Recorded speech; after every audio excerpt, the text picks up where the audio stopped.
এক বছরে উদ্ধার হয়নি বাংলাদেশ ব্যাংকের রিজার্ভ চুরির অর্ধেক অর্থ ফেরত পাওয়া নিয়ে অনিশ্চয়তা, সময়ক্ষেপণই কারণ বলছেন সংশ্লিষ্টরা। দেশে প্রতি বছর কর্মক্ষম মানুষ বাড়ছে ২০ লাখ, বিনিয়োগ ও শ্রমবাজার সম্প্রসারণ না হওয়ায় বাড়ছে বেকারত্ব, মত অর্থনীতিবিদদের।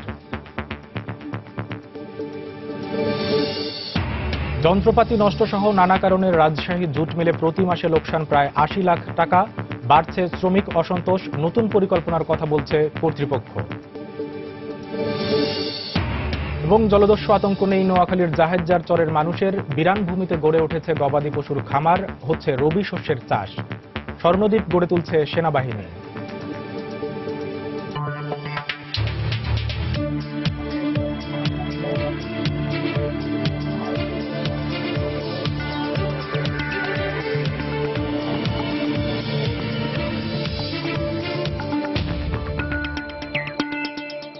দেখছিলেন শিরোনাম। আমন্ত্রণ জানাচ্ছি দেশ ও দেশের বাইরের অর্থ বাণিজ্যের নানা খবর নিয়ে আমাদের নিয়মিত আয়োজন এ সময়ের বাণিজ্যে, আর আপনাদের সঙ্গে আছি আমি কামরুল হাসান সবুজ।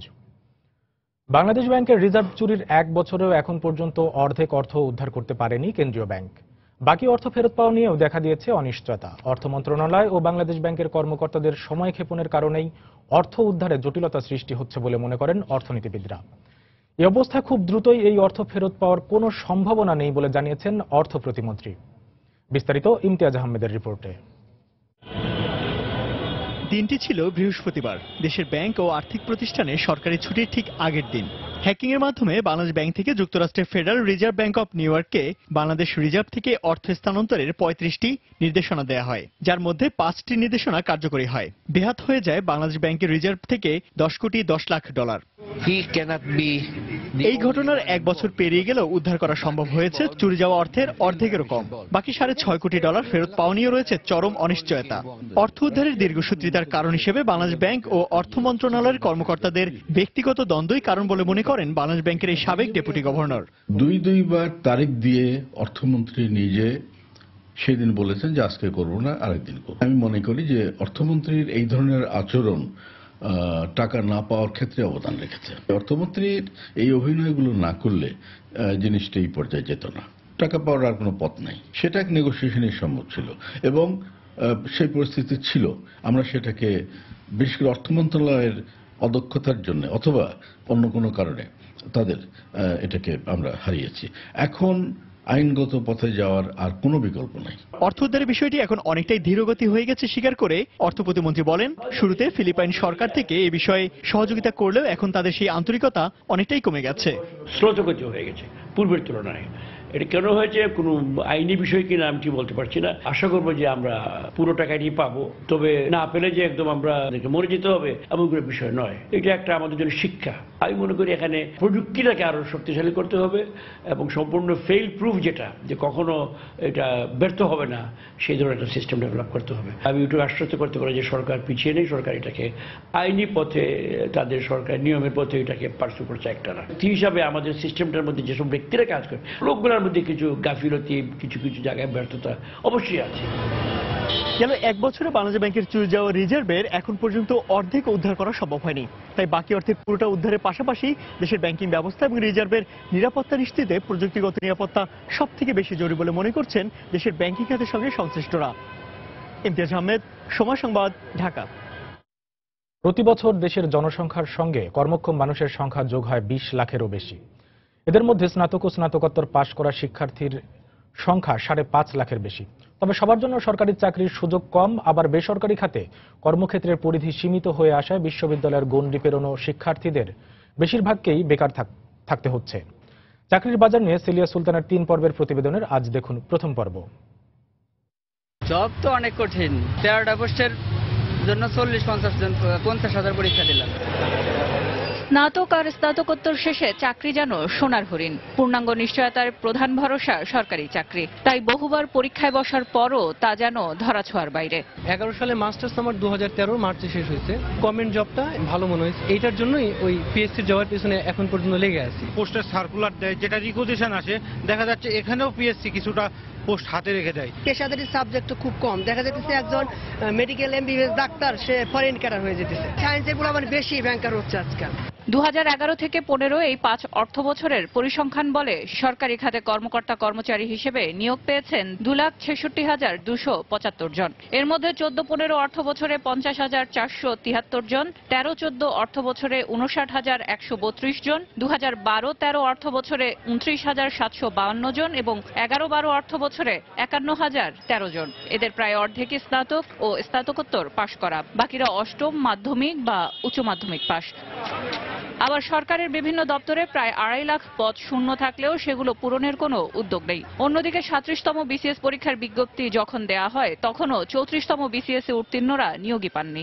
অনেক সময় ক্যাপিটালের শর্ট পড়ে যায়, অনেক সময় শ্রমের শর্ট পড়ে। আমাদের সাফিসিয়েন্ট উৎপাদন ইউনিট নেই শিল্প কারখানায়, তারপরে সার্ভিস সেক্টরে অনেক মানে ইউনিট থাকলে তখন সেখানে এমপ্লয়মেন্ট হয়। ইকোনমিক্স ইন্টেলিজেন্স ইউনিটের 2014 সালের প্রতিবেদনে বলা হয় বর্তমানে বাংলাদেশের 47% স্নাতকই বেকার, যাকে বলা হচ্ছে হাই ইউনিভার্সিটি এনরোলমেন্ট, লো গ্র্যাজুয়েট এমপ্লয়মেন্ট। আর আইএলও বলছে বেকারত্ব বাড়ছে এমন 20 দেশের তালিকায় বাংলাদেশের অবস্থান 12তম। অর্থনীতিবিদরা মনে করেন সরকারি চাকরির পাশাপাশি বেসরকারি খাতে বিনিয়োগ এবং শ্রমবাজার সম্প্রসারণ না হওয়া বেকারত্ব বাড়ার অন্যতম একটি কারণ। কর্মসংস্থান বাড়াতে হলে বেসরকারি খাতের বিনিয়োগটা ভীষণ দরকার, কারণ সরকারি খাতের পক্ষে এত বেশি বাড়তি লোকের চাপ সহ্য করা সেটা সম্ভব না। বিগত কয়েক বছরে আমরা নানান রকম প্রণোদনা সত্ত্বেও আমরা কিন্তু দেখছি যে উদ্যোক্তারা তাদের যে ব্যবসাপাতি যেই হারে বাড়ানোর কথা বা যেই ধরনের যত হারে নতুন উদ্যোক্তা দেখার কথা সেটা দেখছি না। এছাড়া বেসরকারি কর্মক্ষেত্রে দেখা যায় 2014-15 অর্থ বছরে বিনিয়োগ বোর্ড নিবন্ধিত শতভাগ বিনিয়োগ যদি বাস্তবায়ন হয় তাতেও মোট কর্মসংস্থান হওয়ার কথা 2,26,411 জন, যদিও নিবন্ধনের অর্ধেকও শেষ পর্যন্ত বিনিয়োগ হয় না। সেলিয়া সুলতানা, সময় সংবাদ, ঢাকা। দেশের চাকরির বাজার আর শিক্ষাক্ষেত্রের অসামঞ্জস্যতা সমস্যা নিয়ে সেলিয়া সুলতানার 3 পর্বের প্রতিবেদনের আগামীকাল দেখবেন 2য় পর্ব। সাভারে নির্মাণাধীন ট্যানারি শিল্পের বর্জ্যে দূষিত হতে শুরু করেছে ধলেশ্বরী। কয়েকটি বেসরকারি সংগঠনের উদ্যোগে আয়োজিত এক গণশুনানিতে এমন অভিযোগ করেছেন স্থানীয় ভুক্তভোগীরা। এদিকে গণশুনানিতে উপস্থিত হয়ে স্থানীয় সংসদ সদস্য বলেছেন জনগুরুত্বপূর্ণ বিষয় হিসেবে চলতি অধিবেশনেই দূষণের ব্যাপারটি তোলা হবে। সাথে সাথে কেন্দ্রীয় শোধনাগার নির্মাণকারী বিদেশি ঠিকাদার প্রতিষ্ঠানের সক্ষমতা নিয়েও প্রশ্ন তোলেন তিনি। সাভার থেকে ফিরে বিস্তারিত জানাচ্ছেন সহকর্মী আজহার লিমন। পরিবেশবাদী কয়েকটি সংগঠনের উদ্যোগে সাভার উপজেলা কমপ্লেক্সে প্রথমবারের মতো ট্যানারি হস্তান্তর বিষয়ে ভুক্তভোগীদের নিয়ে আয়োজন করা হয় গণশুনানির, যেখানে নির্মাণাধীন ট্যানারির বর্জ্য ব্যবস্থাপনা নিয়ে নানা অভিযোগ তোলেন স্থানীয়রা। মাছ নদীতে মাছ সব নষ্ট করে দিছে। শ্বাসের ভেতর দিয়ে ওই বর্জ্যের যে আপনার কণিকাটা ভেতরে চলে যায়, শ্বাসকষ্টটা পর্যন্ত শুরু হয়ে যায়। কিছুই করে না, সব বনে আমগরে মাঝে থেকে অনেক অসুবিধা করতেছে। আমরা না পারতাছি বলতে, না পারতাছি বলতে কার কাছে। পরিবেশবাদী সংগঠনের নেতারা বলেন অদক্ষ নির্মাণ প্রতিষ্ঠানের কারণেই শুরু হওয়ার আগেই দূষণ শুরু হয়েছে ট্যানারি থেকে। আপনি বলছেন যে সলিড ওয়েস্টের ব্যাপার, তা না, লিকুইড ওয়েস্টটাই 7-8টা সমস্যা আছে। এখানে একটা বিনিময় করলে তাতে তো হবে না। টোটাল সেন্ট্রাল ইটিভি যে করছে Chinese company, this is totally fail. গণশুনানিতে অংশ নিয়ে স্থানীয় সংসদ সদস্য বলেন তদারককারী প্রতিষ্ঠানগুলোর উদাসীনতার কারণেই প্রশ্নের মুখে জনগুরুত্বপূর্ণ এত বড় একটি বিষয়। চাইনিজ পক্ষ যারা আছে তারা কিন্তু সবসময় আমাদের প্রশ্নের উত্তরটা দিতে বিব্রত বোধ করতো এবং সঠিকভাবে কিন্তু তারা উত্তর দিতে পারতো না। কিন্তু আমাদের বুয়েট যেটা, তাদেরও প্রতিনিধি থাকতেন, তাদের ইঞ্জিনিয়ার থাকতেন, তারাও কেন এটা ওমিট করে গেল, তারাও কেন এটা ডিটেক্ট করতে পারলো না, এখানে আমাদের দুঃখ, আমরা খুব আশ্চর্য হয়েছি। শুক্রবার দুপুরেও সাভার নির্মাণাধীন কেন্দ্রীয় শোধনাগার থেকে দূষিত পানি পড়তে দেখা যায় ধলেশ্বরীতে। এরই মধ্যে দূষিত হতে শুরু করেছে এই নদীর পানি। সংশ্লিষ্টরা বলছে তারা বুঝে উঠতে পারছে না এটি নির্মাণকারী প্রতিষ্ঠানের দুর্বলতা নাকি তদারককারীদের উদাসীনতা। তাহলে কি এই ধলেশ্বরীর জন্য অপেক্ষা করছে বুড়িগঙ্গার পরিণতি? সাভারের নির্মাণাধীন ট্যানারি থেকে আজহার লিমন, সময় সংবাদ, ঢাকা। 4 দিন সময় বাড়ানোর পর রাজধানীর শেরে বাংলা নগরে আয়োজিত ঢাকা আন্তর্জাতিক বাণিজ্য মেলার 35তম দিন এবং শেষ দিন আজ। এই মুহূর্তে মেলা প্রাঙ্গণে আছেন সহকর্মী ইমতিয়াজ আহমেদ। মেলার বিস্তারিত খবর জানতে সরাসরি চলে যাচ্ছি তার কাছে। ইমতিয়াজ, আপনি যেমনটা বলছিলেন, ঢাকা আন্তর্জাতিক বাণিজ্য মেলার আজকের কিন্তু শেষ দিন, অর্থাৎ মাসব্যাপী যে ঢাকা আন্তর্জাতিক বাণিজ্য মেলা ছিল সেটার 1 মাস পরে কিন্তু আরো 4 দিন বর্ধিত করা হয়েছে, অর্থাৎ 4 দিন মেয়াদ বাড়ানো হলো। সেই 4 দিনে কিন্তু আজকে শেষ দিন, অর্থাৎ সেই হিসেবে অনেকেই আসছেন মেলাতে। অতিরিক্ত সময়টা উপভোগ করার জন্য অনেকে মেলা থেকে আসলে শেষ মুহূর্তে কম দামে কিছু কেনাকাটার জন্য অনেক এসেছেন। এখানে যারা ক্রেতা রয়েছেন তাদের সঙ্গে আমরা কথা বলেছি, তারা শেষ সময়টার সুযোগটা অনেকেই নিতে যাচ্ছেন। বিশেষ করে সময় আমরা যেটা দেখেছি যে ক্রোভারেজ এবং যে পোশাকের দোকানগুলো সেখানে কিন্তু বরাবরই বেচা বিক্রি ভালো হয়েছে এবং শেষ মুহূর্তে তারা বিশেষ কিছু ছাড় দেয় এখনো সেই বেচা বিক্রিটা অনেকটাই জমজমাট হয়ে আছে। অনেকে হয়তো জানেন না আসলে মেলার 4 দিন বর্ধিত করা হয়েছে, সেজন্য হয়তো আরো বেশি ভিড় প্রত্যাশা করছিলেন বিক্রেতারা। তবে শেষের 4 দিনের তাদের বেচা বিক্রিতে তারা বেশ সন্তুষ্ট বলে আমাদেরকে জানিয়েছেন। বিশেষ করে শেষের 4 দিনের মধ্যে দুটো সাপ্তাহিক ছুটির দিন থাকায় তাদের কিন্তু সেই প্রত্যাশা অনেকটাই পূরণ হয়েছে। গতকালকে শুক্রবার কিন্তু তাদের মতে অনেকটা রেকর্ড পরিমাণ ক্রেতা দর্শনার্থী এসেছেন এবং অন্যান্য শুক্রবারও কিন্তু আসলে সেই ধারা অব্যাহত ছিল। বিশেষ করে আপনি জানেন যে শুক্রবারে অর্থাৎ সাপ্তাহিক ছুটির দিনগুলোতে এখানে কিন্তু 1 লক্ষের উপরে দর্শনার্থী এখানে আসেন, 1 লক্ষের উপরে টিকিট কিন্তু তাদের বিক্রি হয়। সেই দিক থেকে তাদের প্রত্যাশা অনেকটাই পূরণ হয়েছে এমনটা বলছেন কিন্তু বিক্রেতারা। আর ক্রেতাদের একটি অভিযোগ রয়েছে, আসলে বাণিজ্য মেলাটা আন্তর্জাতিক রূপ অনেকটা আসলে বদলে গেছে, সেটা অনেকটা দেশীয় মেলায় পরিণত হয়েছে। শুধুমাত্র দেশীয় যে পণ্যগুলো কিংবা দেশীয় যে দোকানগুলো রয়েছে সেই দোকানগুলোর পণ্য কিন্তু বিক্রি হচ্ছে। তো শেষ মুহূর্তে সেই অভিযোগটা আমরা তাদের কাছ থেকে পেয়েছি। তারা আসলে চাচ্ছেন আগামী দিনগুলোতে অর্থাৎ পরবর্তী যে বাণিজ্য মেলাগুলো সেখানে যেন আন্তর্জাতিক রূপটি ধরে রাখা হয়। বিশেষ করে বিদেশি যে পণ্যগুলো রয়েছে কিংবা বিদেশি যে প্রতিষ্ঠানগুলো রয়েছে অন্য দেশ থেকে যেই কোম্পানিগুলো বাণিজ্য মেলার শুরুতে কিংবা প্রথম দিকে বাণিজ্য মেলাতে যারা আসলে এখানে অংশগ্রহণ করতেন সেই ধারাটা যেন আবারও অব্যাহত থাকে। বিশেষ করে আপনি জানেন এশিয়া কিংবা ইউরোপের বিভিন্ন দেশ থেকে কিন্তু আসলে অনেক প্রতিষ্ঠান এখানে অংশগ্রহণ করতো এবং তাদের বিভিন্ন পণ্য এখানে নিয়ে আসতো। ফলে বাংলাদেশে যারা ছিলেন তারা কিন্তু বিশ্বমানের বিভিন্ন পণ্য থেকে শুরু করে আন্তর্জাতিক যে নতুন নতুন পণ্যগুলো আছে সেগুলো সম্পর্কে ধারণা পেয়ে থাকেন। আরেকটি বিষয় থাকে ঢাকা আন্তর্জাতিক বাণিজ্য মেলার কিন্তু একটি বৈশিষ্ট্য বলি আর উদ্দেশ্য বলি, সেটা হলো যে দেশীয় যে পণ্যগুলো রয়েছে সেগুলো বিদেশিদের কাছে তুলে ধরার একটি তাদের মধ্যে একটি প্রবণতা কিংবা একটি উদ্দেশ্য থাকে। সেই দিক থেকেও কিন্তু খুব বেশি সফল হয়েছে এমন বলা যায়। কারণ যারা বিদেশি পণ্য রপ্তানিকারক যে প্রতিষ্ঠানগুলো রয়েছে তারা কিন্তু আমাদেরকে জানিয়েছেন খুব বেশি যে বিদেশি অর্ডার তারা পেয়েছেন এমনটা না, তারা আরো বেশি প্রত্যাশা করছেন। অনেক বড় বড় প্রতিষ্ঠান রয়েছে যারা ঢাকা আন্তর্জাতিক বাণিজ্য মেলায় অংশগ্রহণ করেন শুধুমাত্র পণ্যের প্রচারের জন্য এবং বিদেশি ক্রেতাদের কাছে তাদের পণ্য তুলে ধরতে। সেই দিক থেকে বিদেশি ক্রেতা আমাদের চোখে একদমই পড়েনি। তো তাদের যে প্রত্যাশা কিংবা তাদের যে দাবি, তারা বলছেন যেহেতু রপ্তানি উন্নয়ন ব্যুরো থেকে এই মেলার আয়োজন করা হয়, তো তারাই যদি এই ধরনের উদ্যোগ নেয় যে বিদেশি ক্রেতাদের এখানে আকর্ষণের জন্য কিংবা দেশের বাইরে থেকে যে ক্রেতারা রয়েছেন আমদানিকারক যে প্রতিষ্ঠানগুলো রয়েছে তাদেরকে রপ্তানি উন্নয়ন ব্যুরো থেকে যদি মেলাতে আনার ব্যবস্থা করা হয় কিংবা তারা যদি পৃষ্ঠপোষকতা করে, সেই ক্ষেত্রে কিন্তু আসলে দেশীয় যে প্রতিষ্ঠানগুলো রয়েছে কিংবা দেশীয় যে পণ্যগুলো রয়েছে সেগুলো কিন্তু আসলে তারা তুলে ধরতে পারবেন বিদেশিদের কাছে এবং দেশের পণ্য রপ্তানির ক্ষেত্রে কিন্তু সেটা অনেক বেশি ভূমিকা থাকবে এমনটা কিন্তু বলছেন যারা এখানে বিদেশে পণ্য রপ্তানি করার জন্য যারা মেলাতে অংশগ্রহণ করেছেন কিংবা প্রচারণার জন্য যারা মেলাতে অংশগ্রহণ করেছেন তাদের কিন্তু এই প্রত্যাশা এবার রয়েছে। তো আগামী মেলাগুলোতে তাদের এই দাবিটা রয়েছে, প্রথম দিক থেকে আমরা শুনেছি, শেষ মুহূর্তে এসে কিন্তু তাদের সেই দাবিটা আরো জোরালো হয়েছে। তো আমরা প্রত্যাশা করছি আগামী দিনগুলোতে সেই তাদের ক্রেতা কিংবা বিক্রেতাদের সবার প্রত্যাশা পূরণ হবে এবং আগামী বাণিজ্য মেলা একটি আনন্দময় বাণিজ্য মেলায় পরিণত হবে। কামরুল, এই ছিল ঢাকা আন্তর্জাতিক বাণিজ্য মেলা থেকে আমার কাছে সর্বশেষ। দর্শক, ঢাকা আন্তর্জাতিক বাণিজ্য মেলা থেকে এবারের আসরের সর্বশেষ দিনের সকালবেলার খবরাখবর জানাচ্ছিলেন সহকর্মী ইমতিয়াজ আহমেদ। সরবরাহে ঘাটতি না থাকলেও পাইকারি পর্যায়ে আবারও বেড়েছে চালের দাম। সপ্তাহ শেষে নাজিরশাইল মিনিকেট আটা সহ সব ধরনের চালের দাম বেড়েছে কেজিতে 2 থেকে 3 টাকা পর্যন্ত। রাজধানীর আড়তগুলোর অভিযোগ মিলারদের কারণেই কমছে না দাম। পাইকারি বাজারে পেঁয়াজের দাম বাড়লেও কিছুটা কমেছে সব ধরনের রসুনের দাম। স্থিতিশীল রয়েছে আদা আর আলুর বাজার। বাজারে এসেছে নতুন মৌসুমের চাল, সংকট নেই পুরনো চালের সরবরাহেও। এরপরও শেষ 2 মাসে রাজধানীর পাইকারি বাজারে একেবারেই কমেনি চালের দাম, বরং এক সপ্তাহের ব্যবধানে আবারও কেজিতে 2 থেকে 3 টাকা বেড়েছে সব ধরনের চালের দাম। বাজারে নাজিরশাইলের সর্বোচ্চ দর 55 টাকা, মিনিকেট 52 টাকা, মোটা সিদ্ধ চাল বিক্রি হচ্ছে 39 টাকায়। বেড়েছে পাইজাম, আটাশ, বাসমতির দামও। আড়তদাররা বলছেন মিলারদের অস্বাভাবিক মজুত প্রবণতার কারণে নিয়ন্ত্রণে আসছে না বাজার। স্টক বেশি না হলে তো বড় বড় অটো রাইস মিল আপনার চালাবে কি করে? যদি মনে করেন ইন্ডিয়ার থেকে বাংলাদেশের চাউল ঢুকে তাহলে অটোমেটিক হয়তো বাংলাদেশের চাইলে বাজার নিয়ন্ত্রণে আসবে। মিলাররা যদি দাম কমায় তাহলে আমরা দাম কমে বিক্রি করতে পারবো, মিলাররা যদি দাম না কমায় তাহলে আমরা কম বিক্রি করতে পারবো না, কারণ আমরা তো ওদের কাছ থেকে আনি। এদিকে কেজিতে 7 থেকে 8 টাকা পর্যন্ত বেড়েছে দেশি পেঁয়াজের দাম। বিক্রি হচ্ছে 20 টাকা থেকে সর্বোচ্চ 24 টাকা দরে। আমদানি করা ভারতীয় পেঁয়াজ বিক্রি হচ্ছে 16 টাকা দরে। গত সপ্তাহে পেঁয়াজ দাম একটু কম ছিল, যেমন 15, 14, 16 ছিল। আজকে 17 থেকে 20 টাকা বাজার। আমাদের কাটার ঘরে আর ঢালাই ঘরে একটু বেশি আছে, 23-24 টাকা ঢালাই ঘরে বাজার।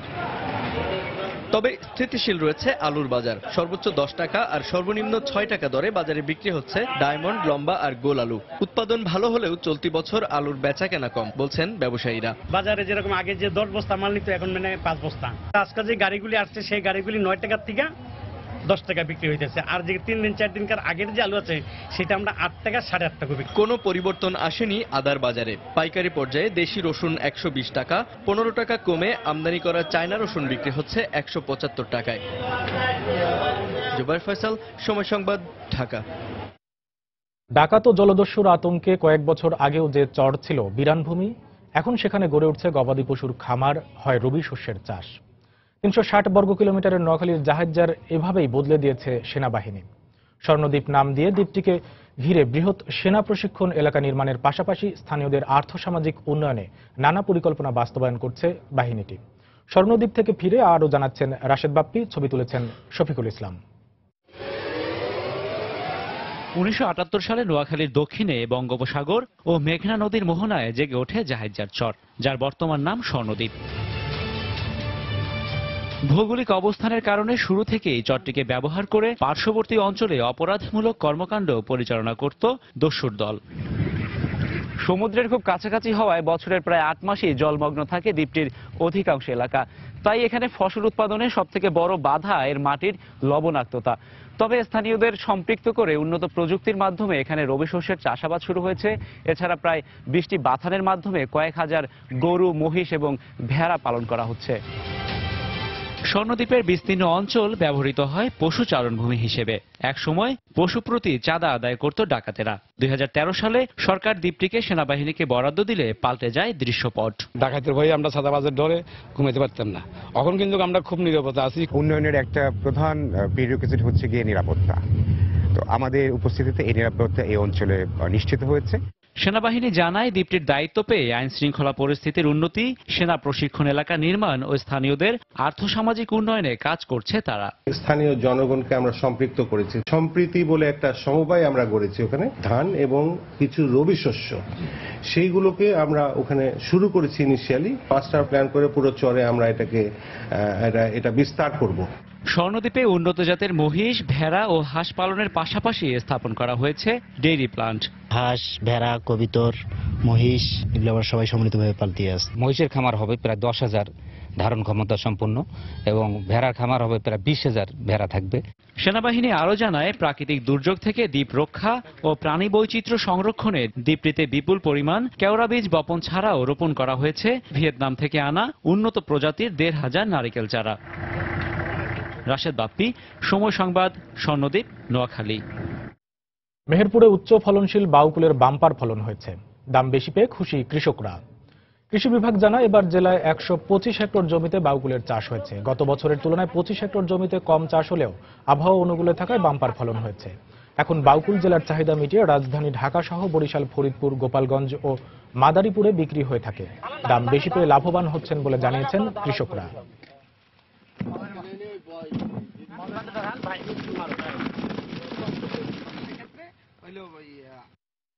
আবহাওয়া মোটামুটি ভালো, 150 মণ মতন ফলন হবে। যদি দামের মার্কেট অনুযায়ী বাজার যদি 20-25 টাকা বেচা যায় তো লাভ ভালো পাওয়া যাবে। 80, 90, 100 মণ মতন হয়। তো আমাদের বেচা কেনা করি ওটা ওই যে আপনার 80,000 টাকা মতনই হয়। তো 30,000 টাকা মতন আমাদের থাকে। প্রথমে ভাঙা শুরু করি তখন দাম ভালোই পাওয়া যায়, 40-50 টাকা কেজি। বাজারজাত করার জন্য আমি এখান থেকে ট্রাক লোড দিই চিটাগাং, বরিশাল, মাদারীপুর, ফরিদপুর পাঠাই।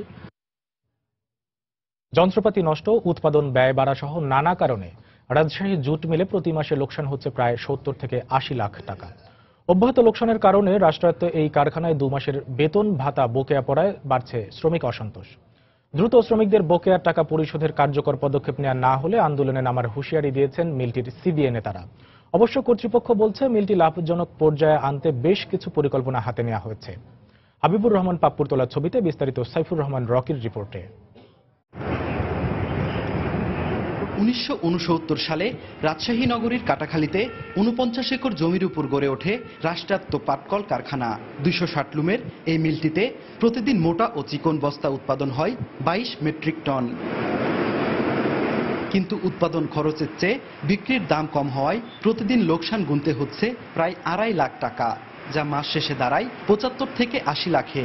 শ্রমিকদের অভিযোগ, অধিকাংশ যন্ত্রপাতি নষ্ট হয়ে যাওয়ার পাশাপাশি পর্যাপ্ত কাঁচামালও মজুদ নেই কারখানাটিতে।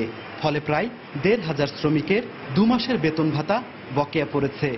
মিলের প্রোডাকশন কম, সুতা ভালো না, মালে মেডিসিন ভালো নাই, তারপর মেশিন চলে না, মেশিনের পার্টস ঠিক মতন নাই। 2 মাসের বেতন নাই, এই ভাগু মেলের দুর্নীতি চলছে আর কি। শ্রমিক না খায় কাম করবে, আমাদেরকে কেউ বাকিও দিছে না, জুট মিলের নাম শুনলে কেউ বাকি দিছে না।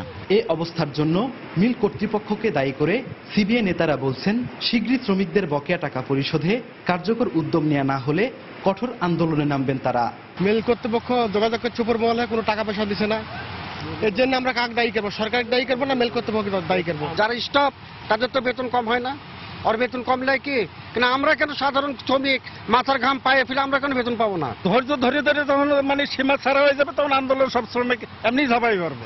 তবে উৎপাদন খরচ কমাতে আধুনিক যন্ত্রপাতি স্থাপন, দক্ষ শ্রমিকদের কাজে লাগানো ছাড়াও পাটজাত পণ্যে ভিন্নতা আনতে পারলে এ চিত্র পাল্টে যাবে বলে আশাবাদ প্রকল্প পরিচালকের। 50 দশকের মেশিন, 60 দশকের মেশিন, এই মেশিনগুলিকে বিএমআরই করা দরকার। বিএমআরই করালে এর দক্ষতা বাড়বে। হয়তো একটা পণ্যে আমাদের কিছু লস হতে পারে, আর একটা পণ্যে লাভ হতে পারে, সব মিলিয়ে কিন্তু ব্রেক ইভেন বা লাভের দিকে আমরা যেতে পারি।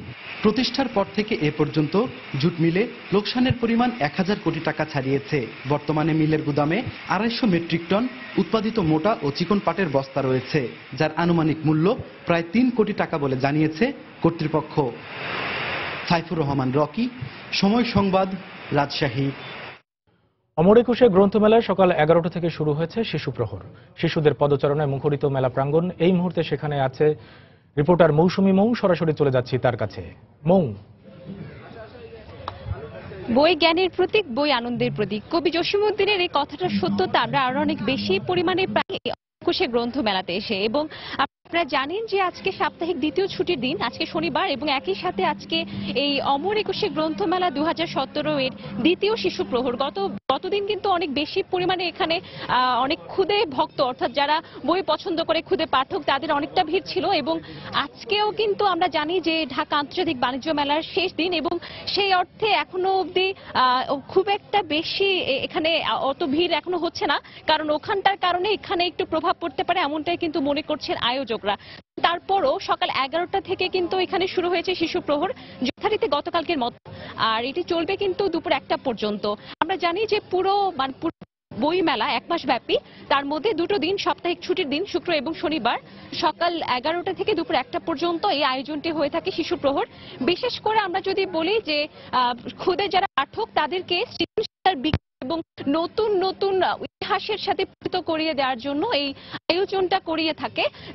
বিশেষ করে অভিভাবকরা বলছেন যে আমাদের যে ইতিহাস, আমাদের যে সংস্কৃতি, অর্থাৎ বিশেষ করে বিভিন্ন স্টল দিয়ে আমরা দেখি যে রূপকথা, এবং সেটার কিন্তু অনেকটা চাহিদা বাচ্চাদেরকে ঘিরে, কারণ বাচ্চারা কিন্তু রূপকথাই পছন্দ করবে, এটাই স্বাভাবিক।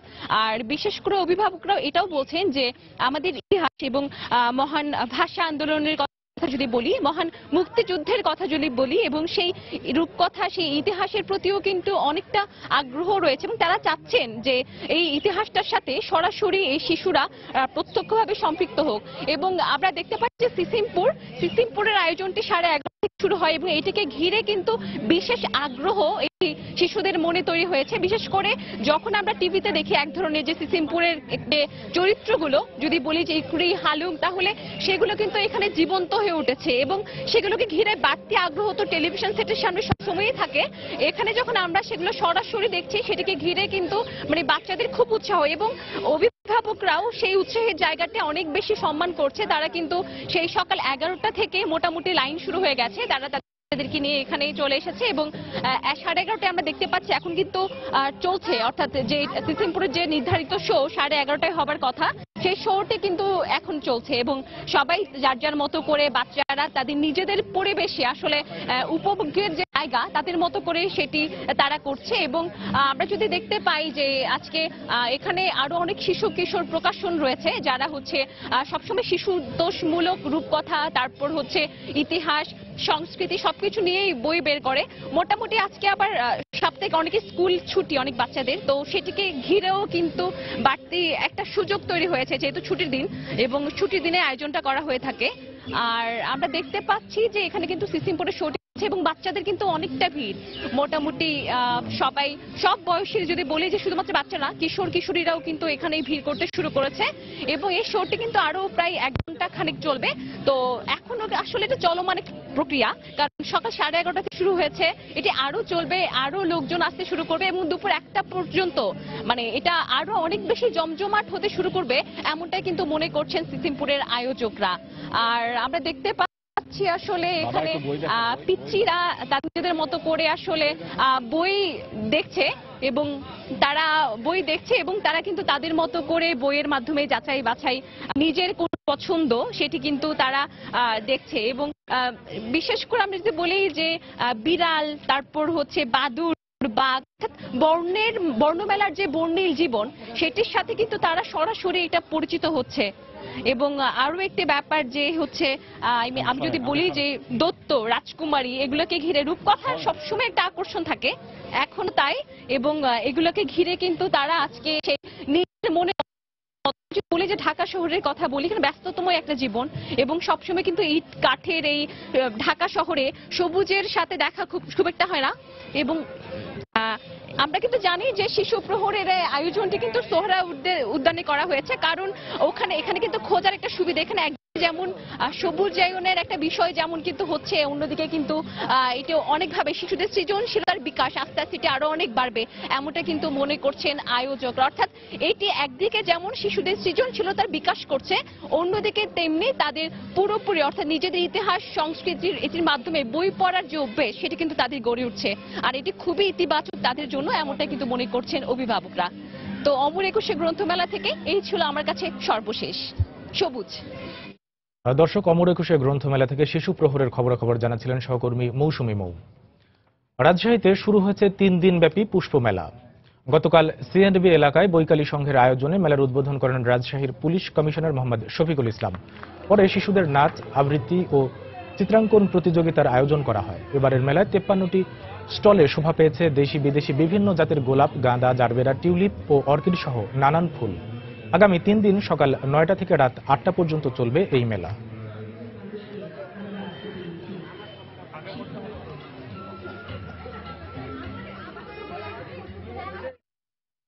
ইন্টারনেটের নিরবচ্ছিন্ন গতি নিশ্চিত করতে দেশব্যাপী বিটিসিএল এর তৎপরতা বাড়ানো হয়েছে বলে জানিয়েছেন ডাক ও টেলিযোগাযোগ প্রতিমন্ত্রী তারানা হালিম। গতকাল রাজধানীর বঙ্গবন্ধু আন্তর্জাতিক সম্মেলন কেন্দ্রে শিশুদের জন্য প্রোগ্রামিং কোড কার্যক্রমের উদ্বোধনী অনুষ্ঠানে তিনি একথা বলেন। সকাল 11টা থেকে বেলা 12টা পর্যন্ত মাইক্রোসফট বাংলাদেশের উদ্যোগে আয়োজিত কার্যক্রমে রাজধানীর বিভিন্ন স্কুলের 1ম থেকে 8ম শ্রেণী পর্যন্ত 4 শতাধিক শিক্ষার্থী অংশ নেয়। মাইক্রোসফটের ট্রেইনার ও বাংলাদেশি আইসিটি এক্সপার্টরা মোবাইলের মাধ্যমে শিক্ষার্থীদের প্রোগ্রামিং কোড বিষয়ে প্রশিক্ষণ দেন।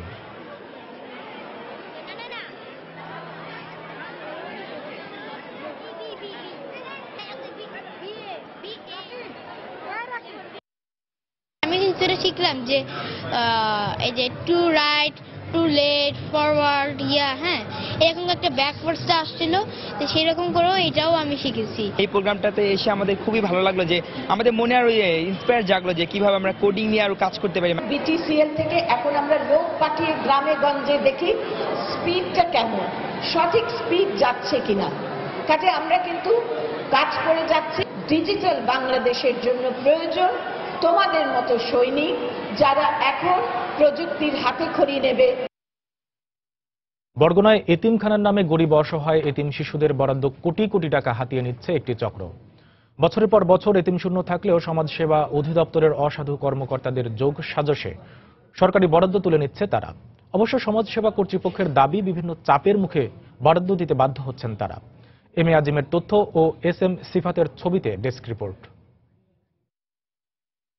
বরগুনা জেলার সরকারি বরাদ্দপ্রাপ্ত এতিমখানার তালিকার 6 নম্বরে থাকা আঙ্গারপাড়া হাশিমিয়া শিশু সদনকে 18 জন এতিমের জন্য 2 কিস্তিতে বছরে 2,16,000 টাকা বরাদ্দ দেয় সরকার। এবছর সমাজসেবা অধিদপ্তরের তদন্ত প্রতিবেদনে এতিমখানাটিতে 40 জন এতিম আছে ও এর কার্যক্রম সন্তোষজনক উল্লেখ করা হয়। তবে 20 জন এতিমের জন্য বরাদ্দের সুপারিশ করা হয়।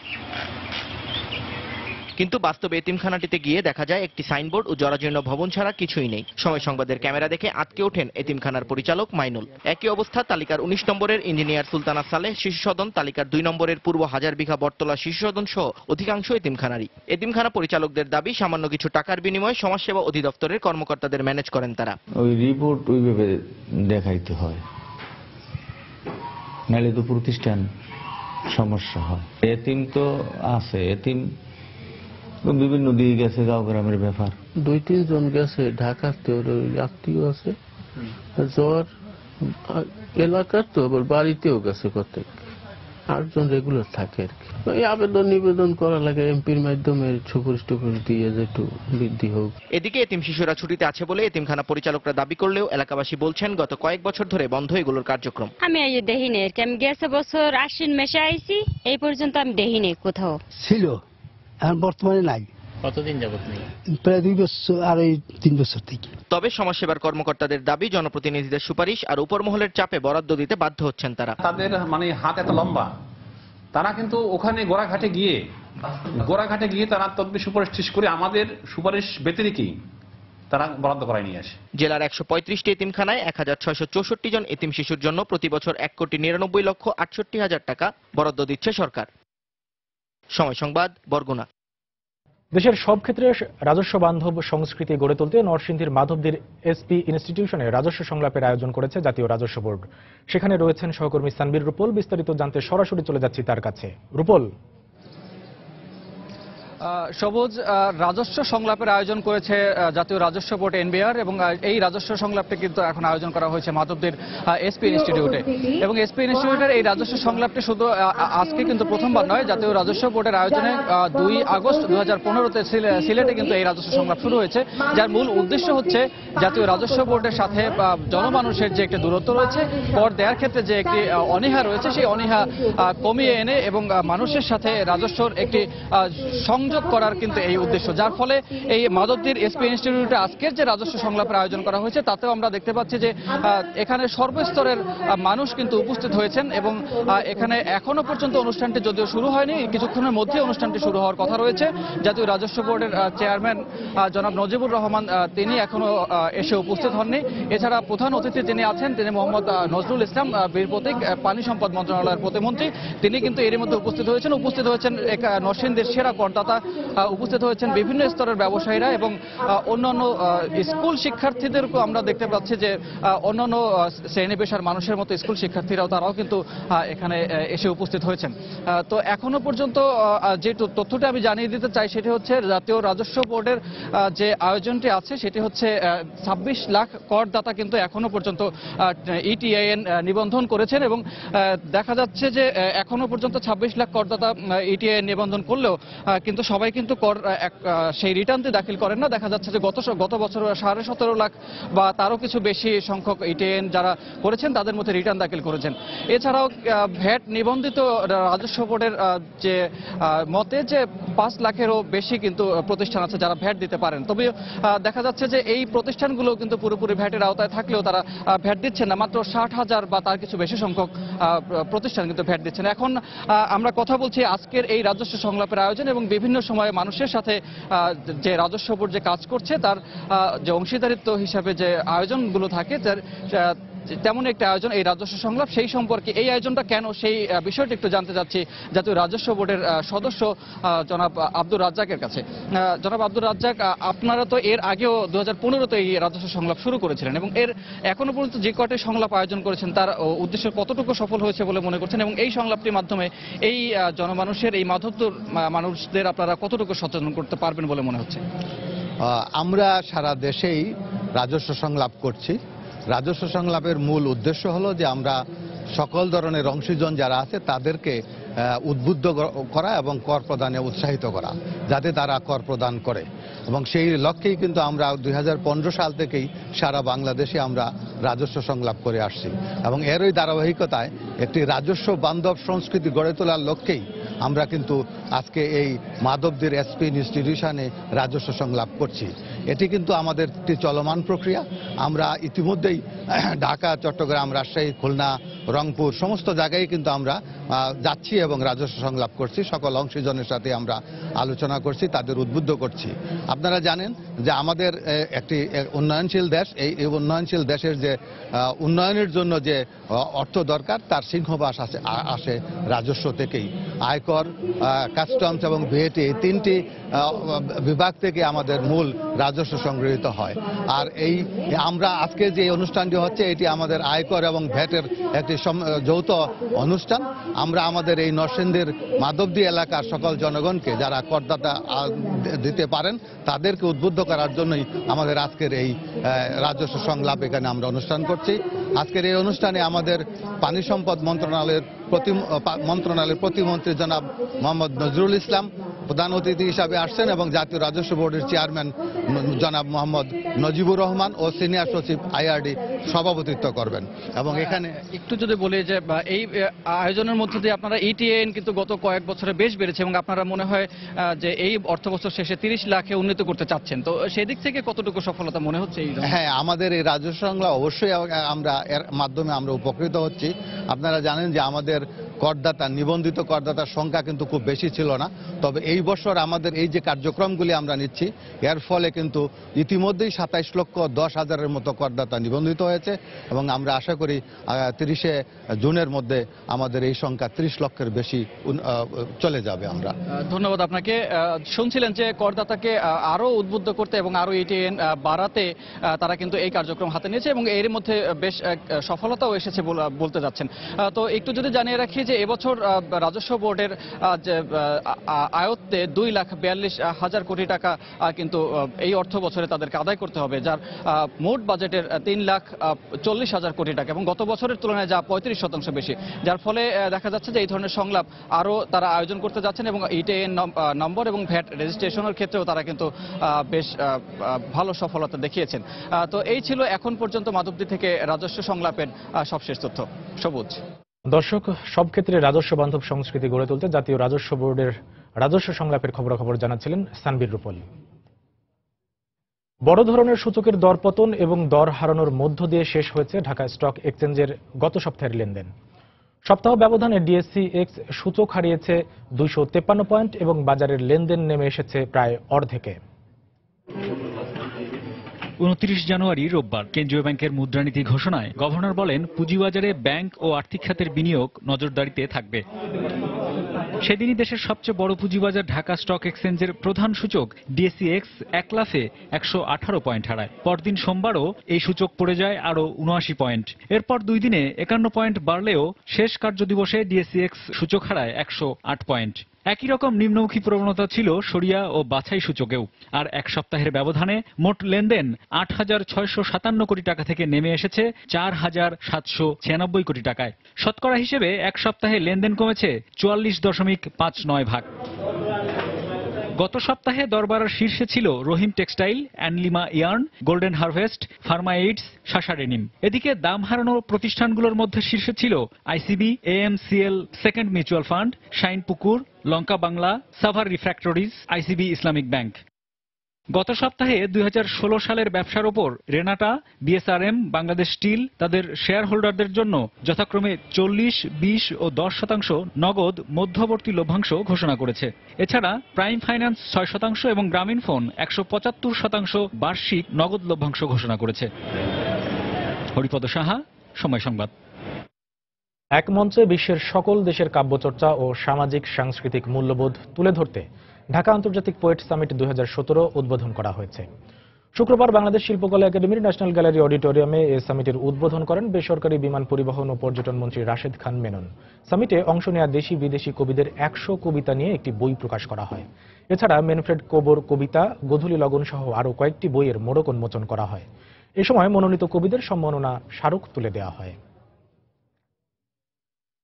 দেশের বাইরের অর্থ বাণিজ্যের খবর। ক্ষেপণাস্ত্র পরীক্ষার জেরে ইরানের উপর আবারও নিষেধাজ্ঞা দিয়েছে যুক্তরাষ্ট্র। দেশটির রাজস্ব বিভাগ শুক্রবার 13 ব্যক্তি ও 12 প্রতিষ্ঠানের উপর নিষেধাজ্ঞা দেয়, যার মধ্যে চীন, লেবানন ও সংযুক্ত আরব আমিরাত ভিত্তিক প্রতিষ্ঠানও রয়েছে। শুক্রবার মার্কিন ট্রেজারি বিভাগ এক বিবৃতিতে জানায়, সন্ত্রাসবাদে ইরানের অব্যাহত সমর্থন এবং ব্যালিস্টিক ক্ষেপণাস্ত্র কর্মসূচির উন্নয়ন ওই অঞ্চল, যুক্তরাষ্ট্র এবং তাদের মিত্র দেশগুলোর জন্য হুমকি স্বরূপ। এর আগে প্রেসিডেন্ট ট্রাম্প এক টুইটার বার্তায় ইরান আগুন নিয়ে খেলছে উল্লেখ করে লেখেন, সাবেক প্রেসিডেন্ট বারাক ওবামা তাদের প্রতি সহানুভূতিশীল হলেও তিনি ততটা হবেন না। পাল্টা জবাবে একজন অনভিজ্ঞ ব্যক্তির কাছে নত স্বীকার না করার কথা জানায় তেহরান। আবারও জানিয়ে দিচ্ছি এ সময়ের শিরোনাম। 1 বছরে উদ্ধার হয়নি বাংলাদেশ ব্যাংকের রিজার্ভ চুরির অর্ধেক অর্থ, ফেরত পাওয়া নিয়ে অনিশ্চয়তা, সময়ক্ষেপণই কারণ বলছেন সংশ্লিষ্টরা। দেশে প্রতি বছর কর্মক্ষম মানুষ বাড়ছে 20 লাখ, বিনিয়োগ ও শ্রম বাজারের সম্প্রসারণ না হয় বাড়ছে বেকারত্ব, মত অর্থনীতিবিদদের। যন্ত্রপাতি নষ্টসহ নানা কারণে রাজশাহী জুট মিলে প্রতি মাসে লোকসান প্রায় 80 লাখ টাকা, বাড়ছে শ্রমিক অসন্তোষ। নতুন পরিকল্পনার কথা বলছে কর্তৃপক্ষ। এবং জলদস্যু আতঙ্কে নেই নোয়াখালীর জাহেদজার চরের মানুষ, বিরান ভূমিতে গড়ে উঠেছে গবাদি পশুর খামার, হচ্ছে রবি শস্যের চাষ, স্বর্ণদ্বীপ গড়ে তুলছে সেনাবাহিনী। এই ছিল এ সময়ের বাণিজ্যে। যে কোনো খবর পেতে ভিজিট করুন সময়নিউজ.tv, সঙ্গে থাকুন সময়।